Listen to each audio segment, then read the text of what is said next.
সাগর feeling স্টেশনগুলোতে তেলের সরবরাহ কেমন দেখছেন জামালপুরে? সেখানেও সংকট কি একেবারে তীব্র কিনা?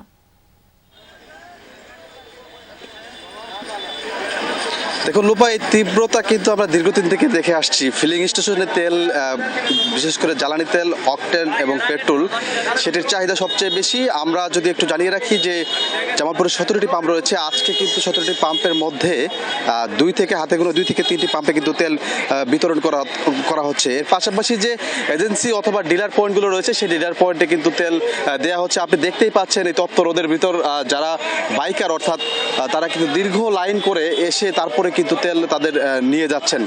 অর্থাৎ যদি বলতে চাই, এটি কিন্তু আজকের চিত্র না, আমরা এই চিত্রগুলো দীর্ঘদিন থেকে দেখে আসছি। এটির কিন্তু কোনো সুরাহা আসলে কেউ দিতে পারছে না।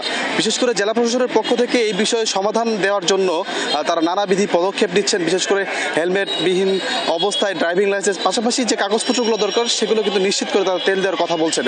আর একটি বিষয় জানিয়ে রাখি, মাদারগঞ্জ উপজেলায়, জামালপুরের এই উপজেলায় ইতিমধ্যে যে কার্ডের মাধ্যমে যে তেল বিপণন করা হচ্ছে, তবুও কিন্তু সংকট আমরা দেখতেই পাচ্ছি। আর পাম্প কর্তৃপক্ষ বা ডিলার পয়েন্টের মালিকরা যেমনটি বলছেন যে তারা চাহিদার মতো তেল কিন্তু ডিপো থেকে উত্তোলন করতে পারছেন না। এই কারণে কিন্তু এই সংকট কিন্তু তীব্রতা আরও দীর্ঘ হচ্ছে। আর একটি বিষয় যেটা স্পর্শকাতর বিষয়, বিশেষ হচ্ছে কৃষকদের যে ডিজেল পাওয়া, বা এখন যে মৌসুম, সেই মৌসুমে যে কৃষকদের ডিজেল পাওয়া, সেটি কিন্তু তারা পাচ্ছেন না। সে কারণে কিন্তু আরও একটি ভোগান্তি বাড়তিভাবে যুক্ত হয়েছে। লোপা। সাগর, আপনাকেও ধন্যবাদ আমাদের সাথে যোগ দেওয়ার জন্য।